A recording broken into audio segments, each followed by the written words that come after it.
धन्यवाद सर। भारतवर्ष को विश्व गुरु पद पर विराजमान करने का सपना जिन्होंने अपने आंखों के साथ, खुद की आंखों के साथ 140 करोड़ भारतवासियों की आंखों में सजाया, सबको साथ लेकर सबके विकास की तरफ जो अग्रसर है, वो भारत के सबसे लोकप्रिय प्रधानमंत्री और विश्व के प्रभावशाली नेता आदरणीय प्रधानमंत्री नरेंद्र जी मोदी साहब। इस पवित्र संगम भूमि कराड़ में पूरे आदर के साथ मैं आपको विनती करती हूं कि आप हमें संबोधित करें। इस मुल्क की सरहद को कोई छू नहीं सकता, क्योंकि मुल्क की सरहद है आपके आके हिंदुस्तान की आन बान शान। मोदी जी जनसभा को संबोधित करेंगे। छत्रपति शिवाजी महाराज की, छत्रपति संभाजी महाराज की, छत्रपति राजर्षि शाहू महाराज की। कृष्णा नदीच्या काठावर बसलेल्या सातारकरांना माझा नमस्कार। सातारा हर देशभक्त के लिए, हर भारत भक्त के लिए किसी तीर्थ स्थल से कम नहीं है। यहां आपने छत्रपति उदयन राजे भोसले जी को उम्मीदवार बनाया है। मेरे साथी कहते थे कि मोदी जी सतारा आने की जरूरत नहीं, आप बहुत दौड़ धूप करते हैं, नहीं आएगा तो चलेगा। मैंने सामने से कहा, सातारा में भगवा पहले भी लहराता था और लहराता ही रहेगा। मैंने कहा नहीं भाई, मुझे तो आप सभी परिवारजनों के दर्शन की इच्छा है और मैं आज यहां आपके दर्शन करने आया हूं, आपके आशीर्वाद लेने के लिए आया हूं। और आपने जो भरोसा अपने इस सेवक पर जताया है, उसकी जवाबदारी मेरी है और इसलिए मैं आज यहां आया हूं।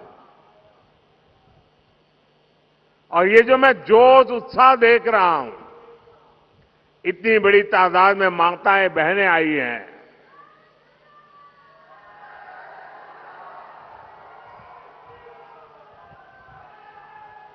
यहां से संदेश साफ साफ है और इस जोश, उत्साह, उमंग, ये साफ मतलब है फिर एक बार, फिर एक बार, फिर एक बार। साथियों, ये मेरा सौभाग्य है। कुछ बातें याद आ जाती है जब यहां आता हूं तो 2013 में जब भारतीय जनता पार्टी ने मुझे प्रधानमंत्री पद के उम्मीदवार के लिए घोषित किया, तब तो चुनाव घोषित नहीं हुए थे, लेकिन जब मुझे घोषित गया तो मैं रायगढ़ के किले पर चला गया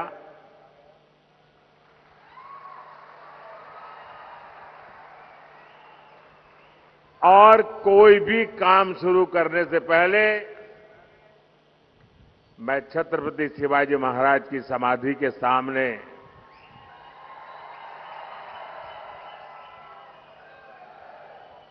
ध्यानस्थ होकर उस पवित्र भूमि पर बैठा था और उस समय छत्रपति शिवाजी महाराज की उस समाधि स्थल से मुझे जो प्रेरणा मिली, जो ऊर्जा मिली, उस पवित्र माटी ने मुझे जो आशीर्वाद दिए, उसी की बदौलत मैं पिछले 10 साल उन्हीं आदर्शों विचारों को जीने का प्रयास करता हूं आपके लिए। कुछ न कुछ करने का प्रयास करता हूं। साथियों, सातारा ने छत्रपति शिवाजी महाराज के सुशासन को देखा है। सातारा की ये भूमि शौर्य की भूमि है। आज मिलिट्री अपशिंगे गांव हो या सातारा का कोई भी सैनिक परिवार हो, आत्मनिर्भर होती भारत की सेनाओं को देखकर वो सबसे ज्यादा खुश है। आज हमारी सेना के पास एक से बढ़कर एक मेड इन इंडिया हथियार है। अब आप ही बताइए भाइयों बहनों, ऐसे काम करके मोदी ने जिनकी दुकानें बंद कर दी, वो खुश होंगे क्या? वो खुश होंगे क्या? हथियारों के जिन दलालों को कांग्रेस की सरकार बहुत अच्छी लगती थी, वो कभी भी मोदी की वाहवाही करेंगे क्या?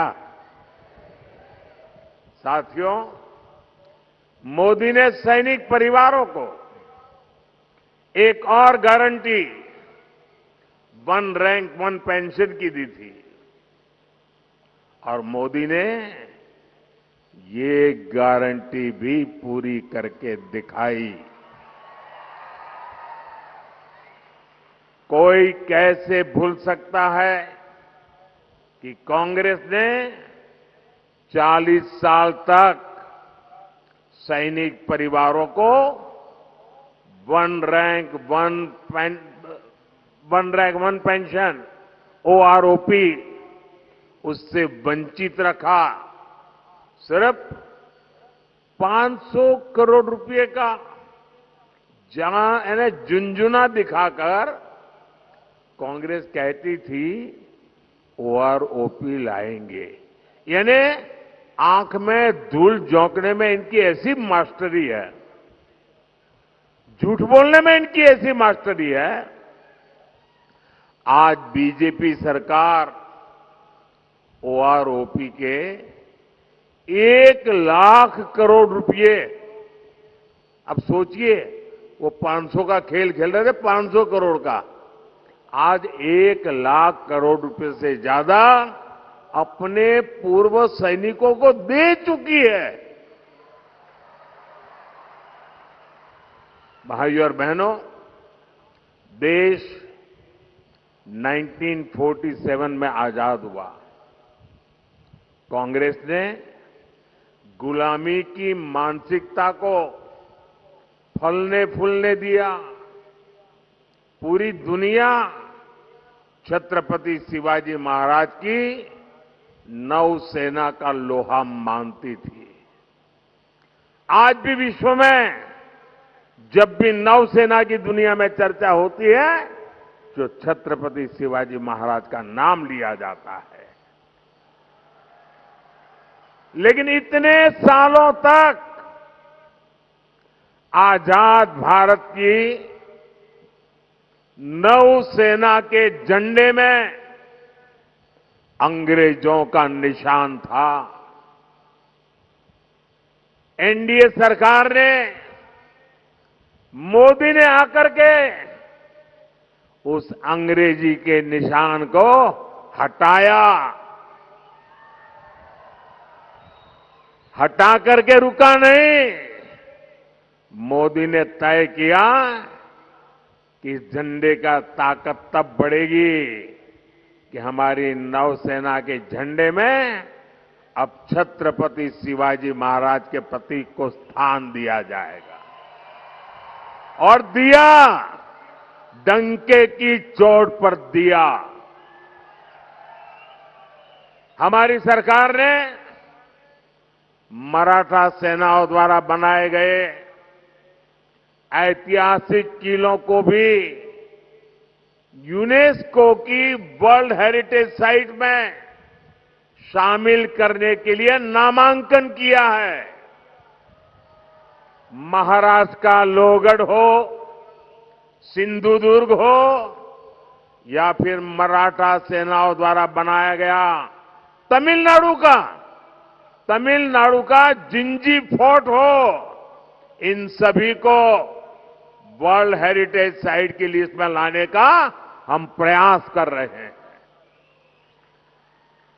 मराठा विरासत की शान दुनिया में बढ़ेगी तो हम सबको गर्व होना चाहिए कि नहीं होना चाहिए? गर्व होना चाहिए कि नहीं होना चाहिए? दुनिया में डंका बजे तो गर्व होना कैसे नहीं होना चाहिए? लेकिन कांग्रेस को तकलीफ होती है कि मोदी ये सब काम क्यों कर रहा है। साथियों, सातारा ने बाबा साहब आंबेडकर, महात्मा फूले और सावित्रीबाई फूले के सामाजिक न्याय को गढ़ने में बड़ा योगदान दिया है। एनडीए सरकार ने 10 वर्षों में इसी प्रेरणा को सुशासन का आधार बनाया है।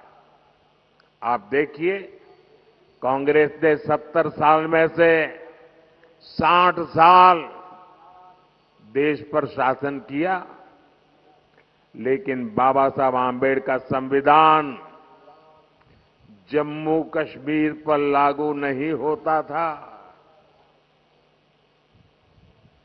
370 की दीवार बनाई हुई थी।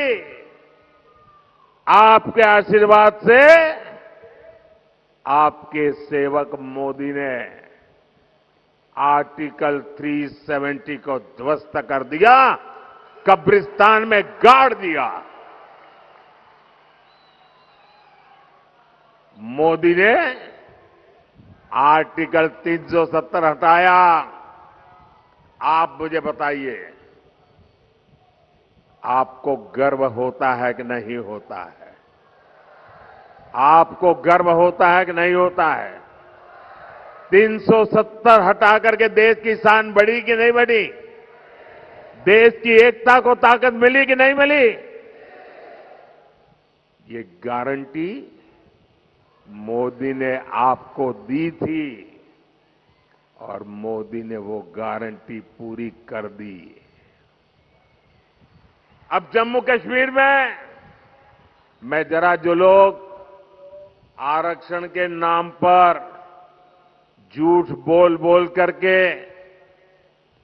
हमारे देश के लोगों को गुमराह करने में लगे हैं, मैं जरा चुभने वाला एक सवाल उनको पूछना चाहता हूं।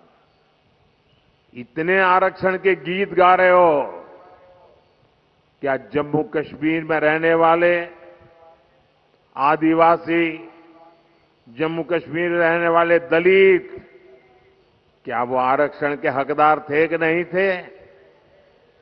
जब देश के दलितों को आरक्षण मिल सकता है, देश के आदिवासियों को आरक्षण मिल सकता है, तो जम्मू कश्मीर में मेरे दलित भाई बहनों को, मेरे आदिवासी भाई बहनों को आरक्षण से वंचित क्यों रखा गया?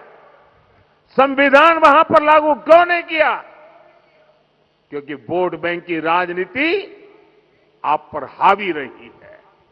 भाइयों बहनों, 370 हटाकर बाबा साहब आंबेडकर के संविधान को जम्मू कश्मीर में भी लागू कर दिया।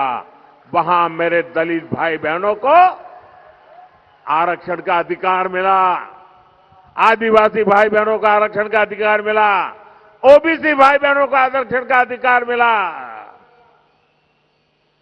वो हक मिल रहा है जो हिंदुस्तान की हर महिलाओं को मिल रहा है, वह आज जम्मू कश्मीर में आजादी के इतने सालों के बाद मिल रहा है। भाइयों और बहनों, हमारी सरकार में ही मेरे देशवासियों को मुफ्त राशन, मुफ्त इलाज, पक्का घर, बिजली, पानी, अनगिनत सुविधाएं आखिरी व्यक्ति तक पहुंचाने के लिए मोदी ने अपना पल पल खपाया है। और ये लाभ पाने वालों में ज्यादातर कौन लोग हैं? कौन लोग थे जो इन चीजों से वंचित थे? इन सारे लाभ को पाने वाले सबसे ज्यादा मेरे दलित भाई बहन हैं, मेरे आदिवासी भाई बहन हैं, मेरे ओबीसी पिछड़े परिवार हैं। अब बीजेपी एनडीए की सरकार इन्हें प्राथमिकता देकर काम कर रही है। साथियों, हमारी सरकार ने ही आरक्षण, जो पॉलिटिकल आरक्षण की व्यवस्था है, पहले जब अटल जी की सरकार थी तब उसका कार्यकाल बढ़ा दिया था, और जब मोदी को आपने अवसर दिया, मोदी ने फिर उस कार्यकाल को बढ़ा दिया। ये हमारा कमिटमेंट है। हमने ओबीसी कमीशन को संवैधानिक दर्जा दिया, लेकिन कांग्रेस के इरादे क्या है, ये हमने कर्नाटका में देखा है। क्या कर रहे हैं? छत्रपति शिवाजी महाराज की धरती से मैं आपको जगाने आया हूं भाइयों। ये क्या खेल कर रहे हैं, जरा चौंक जाएंगे आप सुन करके। भारत का संविधान धर्म के आधार पर आरक्षण की मनाही करता है। बाबा साहब आंबेडकर धर्म के आधार पर आरक्षण की मनाही करते हैं, लेकिन उन्होंने क्या किया?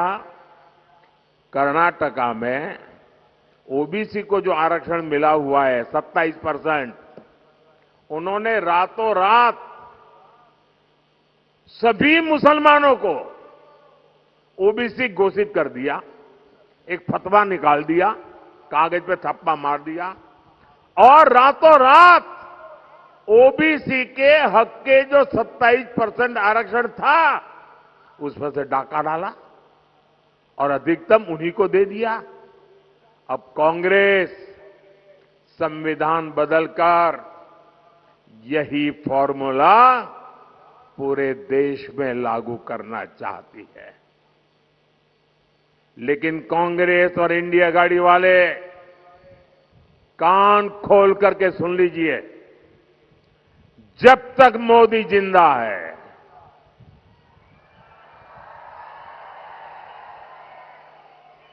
जब तक जनता जनार्दन का मुझ पर आशीर्वाद है, धर्म के नाम पर आरक्षण लाने की आपकी कोशिश, संविधान को बदलने की आपकी कोशिश, मेरे जिंदा रहते आप नहीं कर पाओगे। लिख के रखना।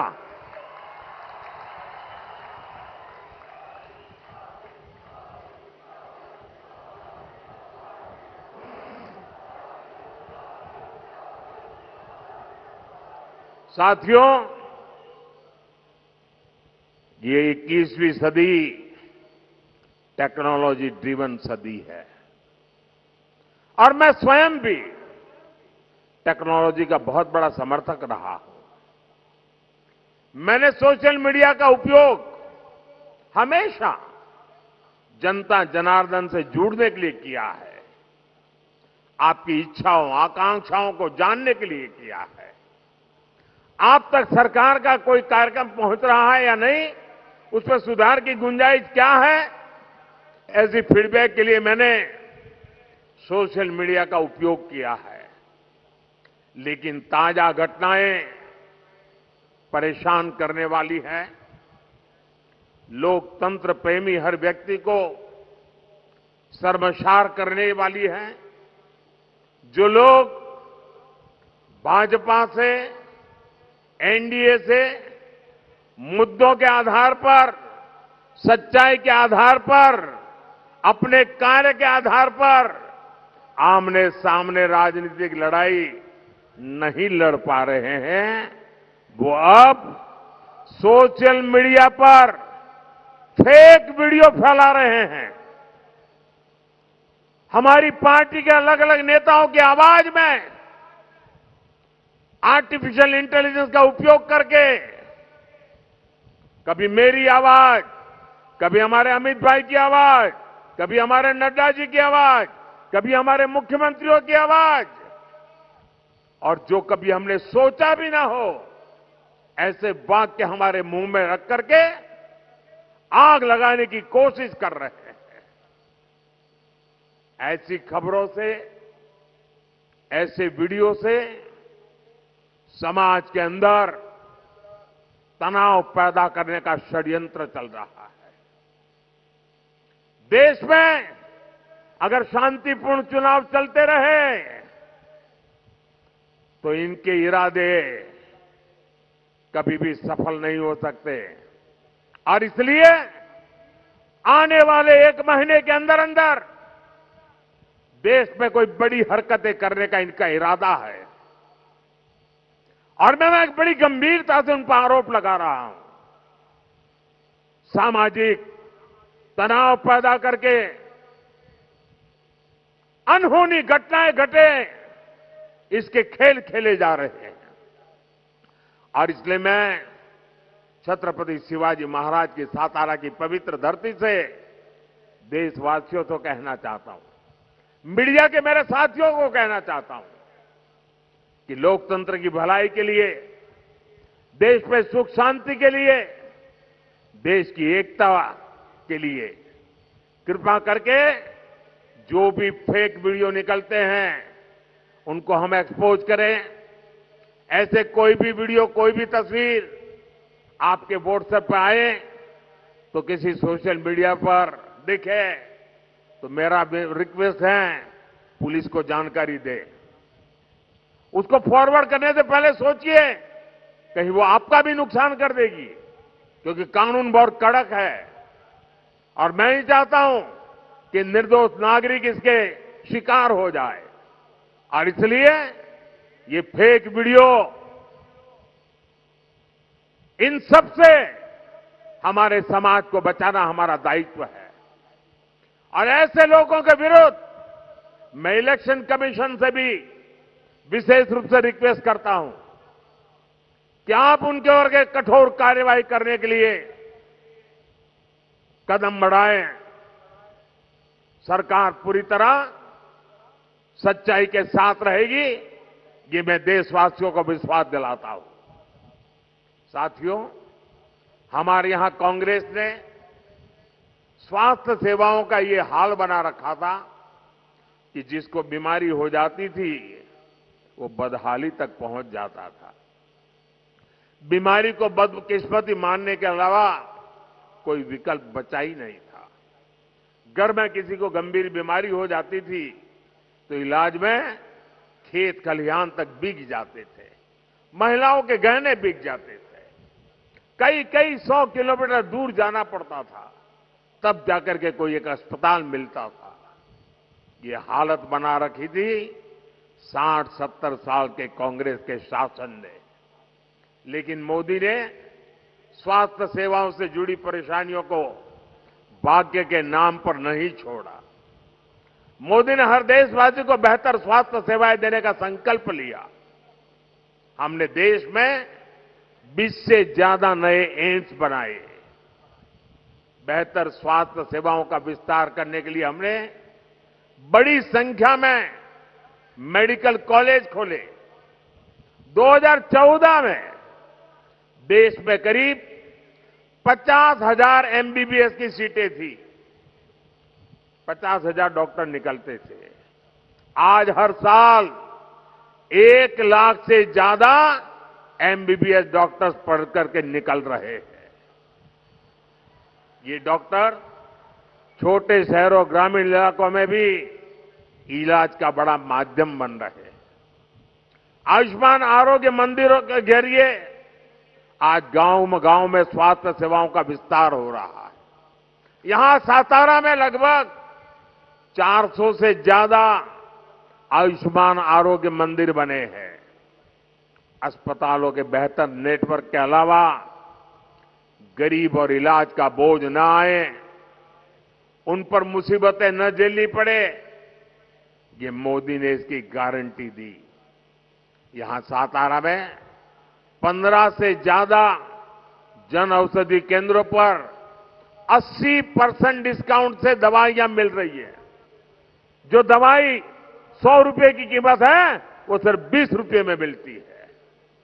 आज करोड़ों लोगों के पास 5 लाख रुपए मुफ्त इलाज का आयुष्मान कार्ड है। और मैंने एक और गारंटी दी है, आप घर घर तक पहुंचाना। किसी भी परिवार में,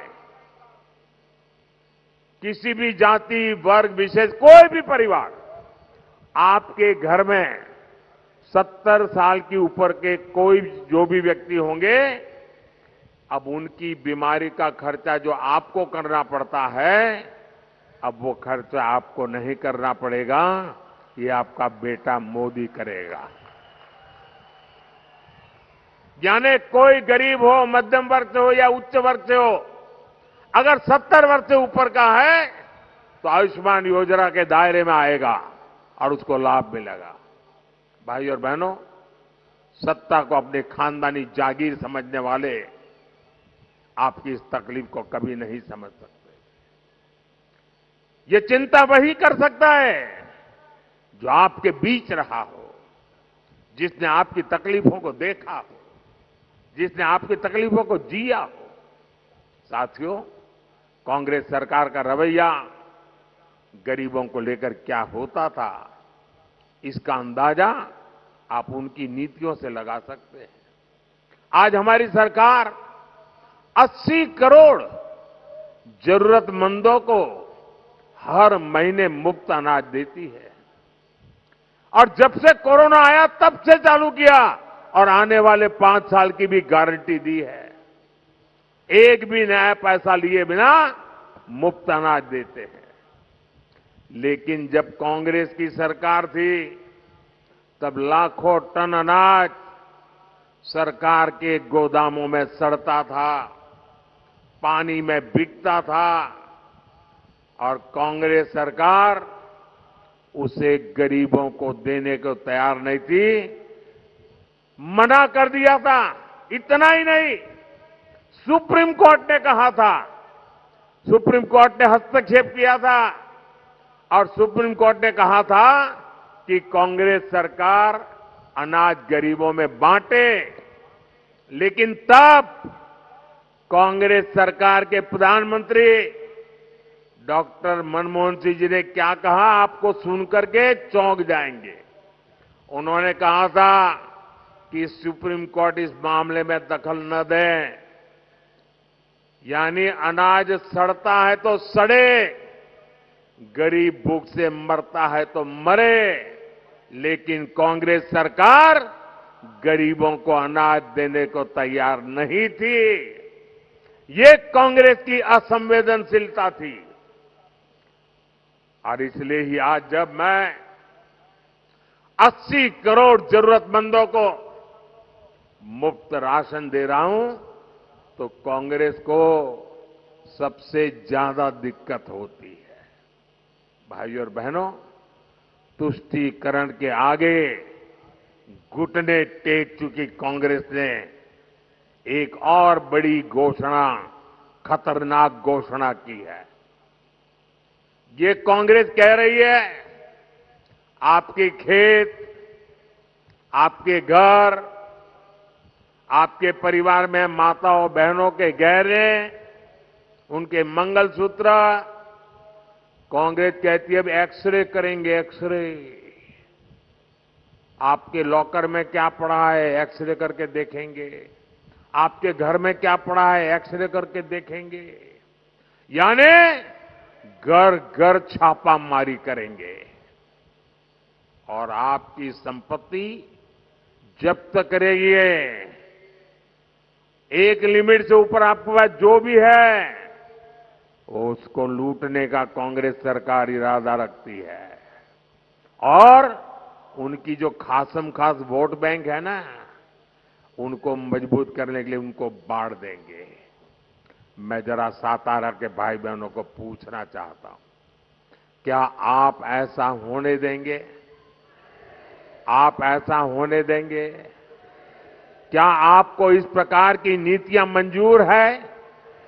ऐसा सोचने वाले लोग देश की राज में होने चाहिए। मोदी का प्रयास है कि देश में हर बहन के नाम पर कोई न कोई प्रॉपर्टी हो, इसलिए घर बहनों के नाम पर दिए जा रहे हैं। जन जन खातों से करोड़ों बहनों को पहली बार बैंक खाते खुले। अब बीजेपी सरकार उसमें सीधा पैसा डालती है। मोदी अपनी बहनों को ड्रोन पायलट बनाने में जुटा है। मोदी ने 3 करोड़ बहनों को लखपति दीदी बनाने की गारंटी दी है। लेकिन कांग्रेस के शाहजादे की चली तो कांग्रेस माताओं बहनों की कमाई, उनके गहनों को भी नहीं छोड़ेगी। साथियों, मोदी का संकल्प हर बहन के घर तक और हर किसान के खेत तक पानी पहुंचाने का है। Laxman Rao Inamdar lift irrigation scheme हो, तराली प्रोजेक्ट हो, टेम्पू लिफ्ट इरिगेशन प्रोजेक्ट हो, बांग इरिगेशन प्रोजेक्ट हो, ऐसी हर सिंचाई परियोजना महायुति सरकार की प्राथमिकता को दिखाते हैं। आने वाले 5 साल में ऐसे अनेक सिंचाई प्रोजेक्ट हम पर पूरा करेंगे। साथियों, हम खेती में सहकारिता का व्यापक विस्तार कर रहे हैं। इसलिए पहली बार अलग सहकारिता मंत्रालय बनाया गया है। हमारी सरकार ने गन्ने के एफआरपी में रिकॉर्ड वृद्धि की। पहली बार शक्कर की एमएसपी तय की। हमारी सरकार इथेनॉल पर इतना जोर दे रही है, इसका सीधा लाभ गन्ना किसानों को हो रहा है। पीएम किसान सम्मान निधि के करीब 1500 करोड़ रुपए यहां सातारा जिले के मेरे किसान भाइयों के खाते में जमा हुए हैं। साथियों, बीजेपी अपनी विरासत को भी शान से आगे बढ़ाने में जुटी है। इसलिए जो हमारे किले हैं उनको भी सजाया संवारा जा रहा है। यहां कनेक्टिविटी पर बहुत काम हो रहा है। हम यहां जो हमारे आस्था के स्थान हैं, जो धरोहरें हैं, वहां आना जाना आसान बना रहे हैं। मेरा आपसे आग्रह है, 7 मई को हर बूथ पर कमल खिलाना चाहिए। भारी मतदान होना चाहिए। और आपको मैं गारंटी देता हूं, आपका सपना ये मेरा संकल्प है। और आपका सपना पूरा करने के लिए मेरा विजन भी है और जीवन भी उसी के लिए है। 24/7 फॉर 2047 इस मंत्र को लेकर के मैं काम कर रहा हूं।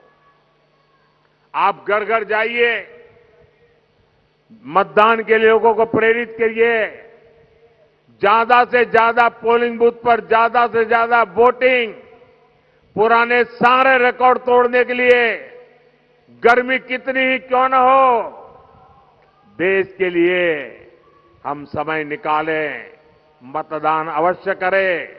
क्या आप मतदान बढ़ाएंगे?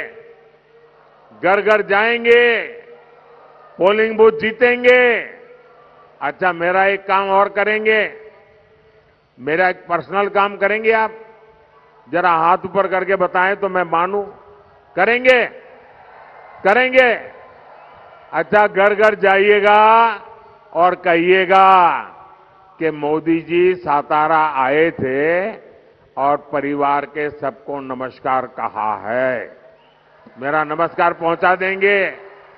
हर परिवार में मेरा नमस्कार पहुंचा देंगे?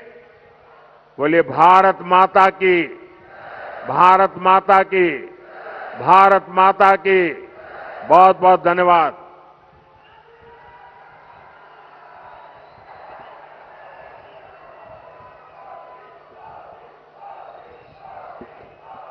बहुत बहुत धन्यवाद आदरणीय प्रधानमंत्री नरेंद्रजी मोदी। यानंतर आपल्या सगळ्यांना ते अभिवादन करतायत आणि आपणही आपला सगळ्यांचा निश्चय, आपल्या सगळ्यांचं मत, आपल्या सगळ्यांचं म्हणणं आणि आपल्या सगळ्यांचं त्यांच्याविषयी असलेलं प्रेम आपल्या जोरदार टाळ्यांमधनं पंतप्रधान मोदीजींपर्यंत पोहोचवूया.